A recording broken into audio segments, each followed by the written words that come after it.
Di sini ada uang 1 miliar. Ini aku mau buat bisnis baru dan aku mau kalian yang kasih aku ide bisnis baru apa. Menohok, lagi-lagi Giorgio Antonio kena sentil gara-gara ucapan sendiri.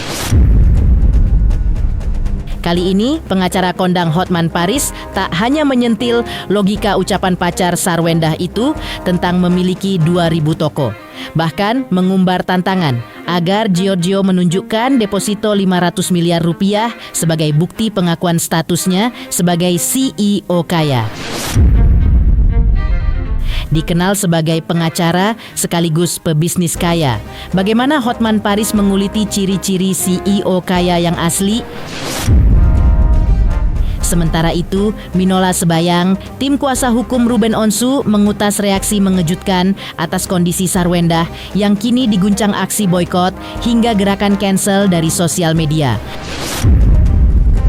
Benarkah nasib Sarwendah yang menuai boykot bisa membuat gugatan hak asuh anak Ruben jadi memiliki kans besar untuk menang? Kalau Sarwendah semakin nyungsep, terkena gonjang-ganjing boykot dan cancel dari sosial media, benarkah Ruben Onsu kini justru berada di atas angin? Pemirsa, bersama Intens Investigasi, kami hadirkan kabar terkini, terpercaya, dan teraktual. Tetapi sebelumnya, jangan lupa untuk like, subscribe, dan juga share channel YouTube ini.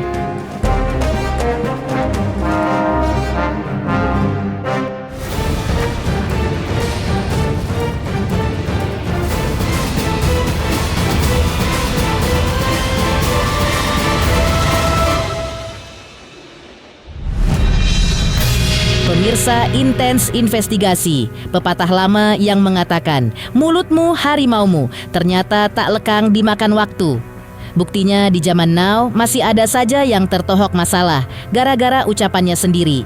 Gara-gara pacar Sarwendah, Giorgio Antonio sering flexing memamerkan kekayaan, maka bukan cuma netizen saja yang ramai mengumbar reaksi. Pengacara kondang Hotman Paris yang juga terkenal sebagai pebisnis kaya, lengkap dengan deretan mobil sporty mewahnya pun jadi ikut bereaksi yang sontak saja bikin geger. Bagaimana tidak? Dalam salah satu video yang diunggah Giorgio di sosial media, kekasih Sarwendah itu menunjukkan uang yang diakui berjumlah 1 miliar rupiah yang dijadikan Gio sebagai sayembara hadiah bagi netizen yang bisa memberikan dirinya ide bisnis baru. Menanggapi video ini, Hotman pun membubuhkan tulisan dalam video tersebut yang isinya berupa tulisan uang 1M, cuman uang receh bagi pebisnis. Cuma cukup beli pintu mobil Lambo Hotman. Di sini ada uang 1 miliar. Ini aku mau buat bisnis baru dan aku mau kalian yang kasih aku ide bisnis baru apa. Tolong kasih ide bisnis yang anti mainstream. Drop in a comment.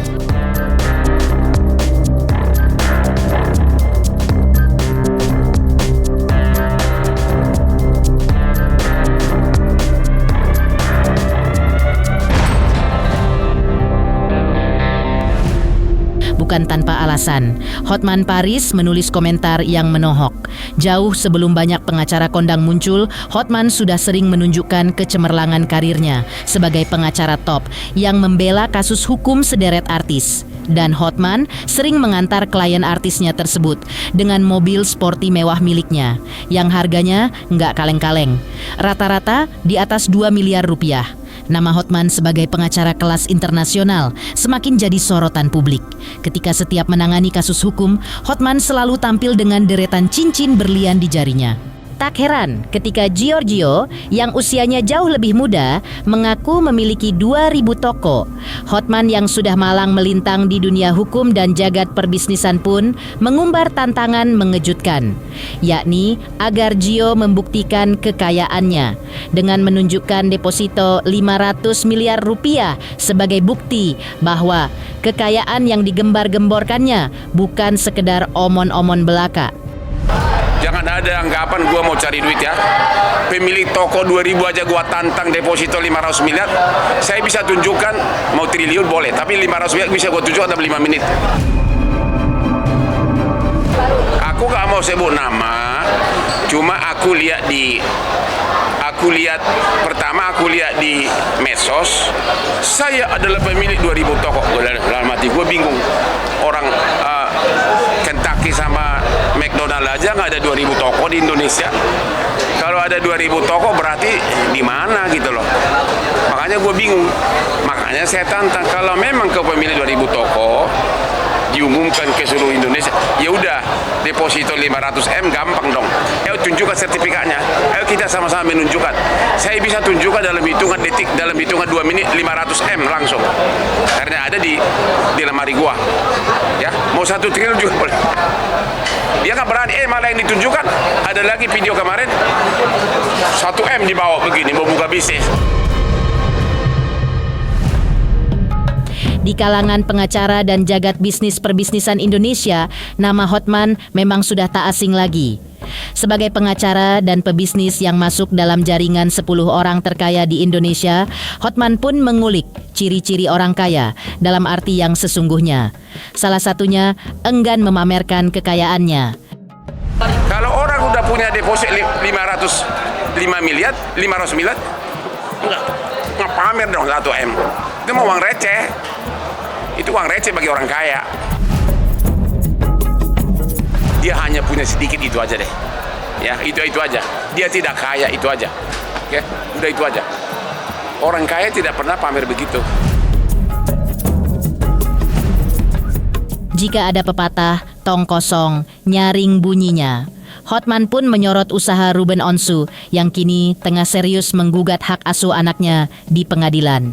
Sebagai pengacara kondang, dengan jam terbang lebih dari 2 dekade, Hotman pun mengulik bahwa hak asuh anak dapat kembali digugat apabila pihak yang memperoleh hak asuh melanggar ketentuan. Salah satu bentuk pelanggarannya adalah apabila hak kunjungan yang dimiliki pihak sang ayah tidak diberikan atau dihalangi oleh pihak yang memegang hak asuh. Mungkinkah ini sinyal bahwa gugatan Ruben Onsu memiliki kans besar untuk menang? Tergantung apabila pihak wanita melakukan pelanggaran hak dari si suami, itu bisa digugat agar membatalkan putusan sebelumnya. Misalnya, kalau dalam putusan pengadilan sebelumnya diberikan bahwa si suami berhak mengunjungi sekian kali seminggu, dia berarti ada pelanggaran kan? Dia berhak gugat. Gak ada kaitan dengan pindah agama, itu kan dulu cerainya di mana? Iya, nggak ada kaitan. Itu kan terjadi sesudah putusan pengadilan kan, nggak ada kaitan. Intinya adalah apakah ketentuan dalam putusan pengadilan itu dilanggar atau tidak. Apa kata putusan pengadilan? Mereka udah cerai kan? Apa kata putusan pengadilan? Kalau perwalian di atas nama ibu, ya di ibu. Tentu kalau ada syaratnya, yaitu kalau dilanggar si suami berhak gugat gitu loh. Ya.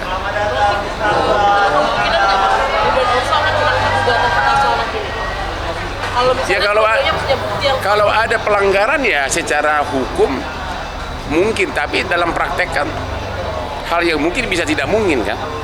Ini negara hukum kadang-kadang aneh gitu kan. Pelanggarannya apa aja mungkin menantarkan anak? Udah gua terangin tadi. Poin-poinnya melanggar. Misalnya di putusan pengadilan disebutkan perwalian atas nama ibu, tapi si suami berhak berkunjung. Misalnya 1 kali seminggu. Itu kalau nggak dikasih berarti pelanggaran.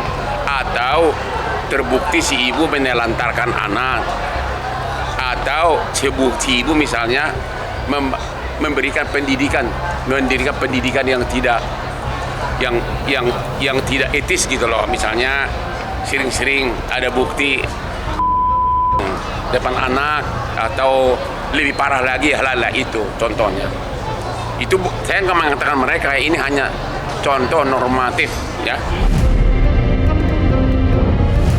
Sementara itu, nasib Giorgio dan Sarwenda yang ramai menuai aksi boykot hingga gerakan petisi cancel dari netizen juga turut ditanggapi oleh pihak Ruben Onsu.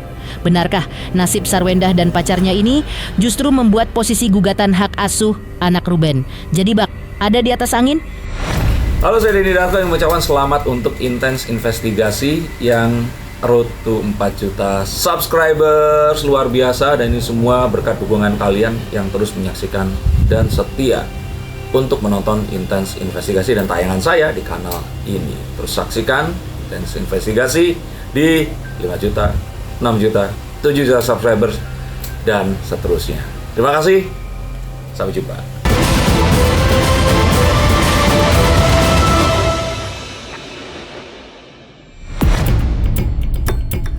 Menohok gara-gara sikapnya sendiri, kini Sarwendah mendulang gonjang-ganjing boykot hingga petisi cancel dari sosial media. Dan Giorgio Antonio, sang kekasih, juga tak lepas ikut terkena dampak. Tak pelak, pihak Ruben Onsu pun turut mengutas reaksi. Ditemui oleh tim Intens, Minola Sebayang, pengacara Ruben mengungkap bahwa semua yang terjadi saat ini adalah sebuah konsekuensi. Ibarat pepatah, siapa menabur, dia menuai.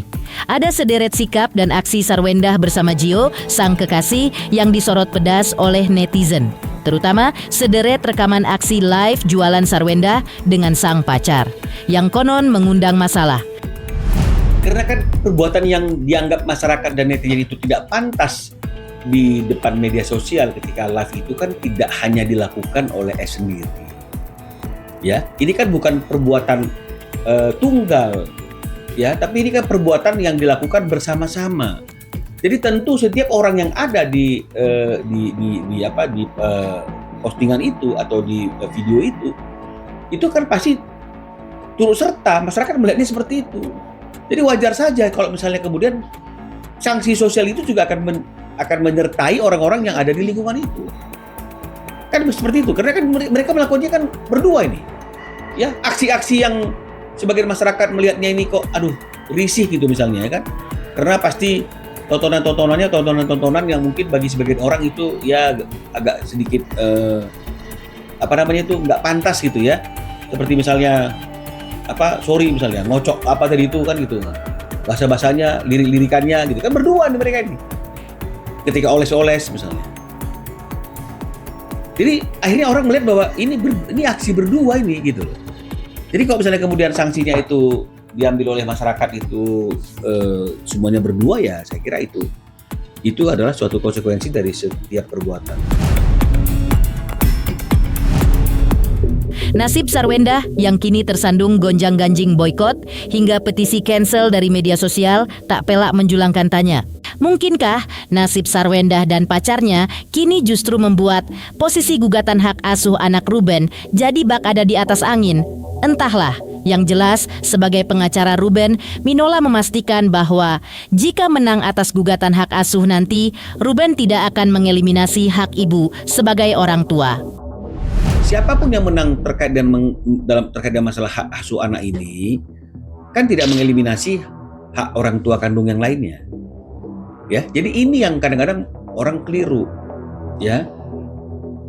S juga mungkin keliru. Dia berpikir kalau memang hak asuh itu ada di dirinya, maka otomatis otoritas penuh anak-anak itu ada di tangannya dia. Jadi tidak boleh, ayah kandungnya pun tidak boleh ketemu misalnya, atau tidak ada keinginan untuk mempertemukan dengan ayah kandungnya. Nah, yang penting uangnya masuk, mungkin seperti itu. Nah, jadi dia nggak seperti itu. Jadi siapapun yang menjadi pemenang dalam gugatan ini, ya, kalaupun gugatan kami dikabulkan, pasti itu kan tidak akan mengeliminasi hak ibunya sebagai seorang ibu. Tidak akan mengeliminasi hak anaknya untuk bertemu dengan ibunya. Makanya kami mengatakan ya, anak-anak ketika ingin bertemu dengan ibu mungkin ya akan bertemu dengan ibunya. Ya cuma mungkin dengan ketentuan-ketentuan dan syarat-syarat yang mungkin sudah diatur dalam putusan tersebut. Nah, jadi kalaupun memang misalnya kemudian gugatan itu dipandang lain oleh majelis hakim, saya yakin sekali nggak mungkin juga hakim memutuskan anak-anak ini ada dalam hak asuh ibunya yang otoritas monopoli hanya ibunya, nggak boleh ketemu sama ayahnya, nggak mungkin juga. Jadi pasti akan ada putusan yang bersifat fair dan objektif. Berbeda dengan Sarwendah, Ruben Onsu yang sedang serius memperjuangkan hak asuh anak justru terciduk sedang menemani Betran putra Onsu melakukan show. Mungkinkah Ruben sedang menyibukkan diri? Halo, saya Denny Darto yang mengucapkan selamat untuk Intens Investigasi yang road to 4 juta subscribers, luar biasa, dan ini semua berkat dukungan kalian yang terus menyaksikan dan setia untuk menonton Intens Investigasi dan tayangan saya di kanal ini. Terus saksikan Intens Investigasi di 5 juta, 6 juta, 7 juta subscribers dan seterusnya.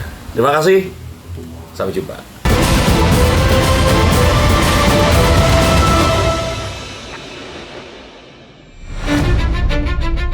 Sementara nasib Sarwenda yang tersandung gonjang-ganjing boykot dan cancel dari sosial media dan bak menghilang di telan bumi tak pernah terlihat muncul di ruang publik.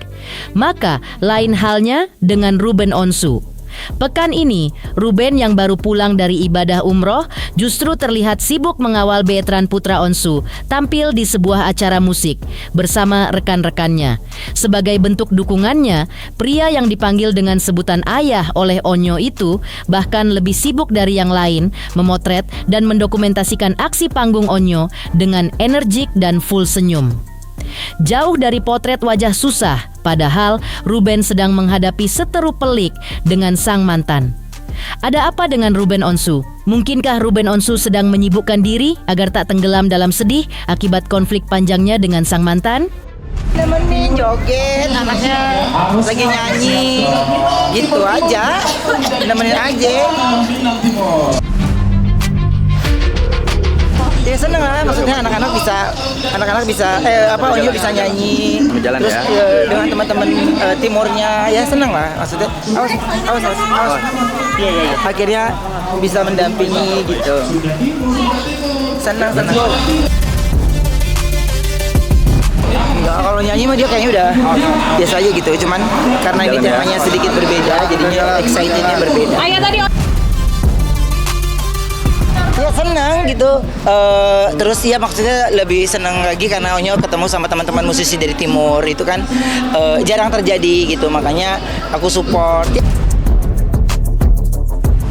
Iya, karena memang pas hari ini aku udah nggak ada kegiatan, jadi ya aku temenin, kan dekat rumah juga, jadi ya udah temenin gitu. Tanpa dia minta juga ya, aku bisa datang gitu. Belum masuk. Belum tahu, aku belum dengar soalnya. Selalu support Onyo.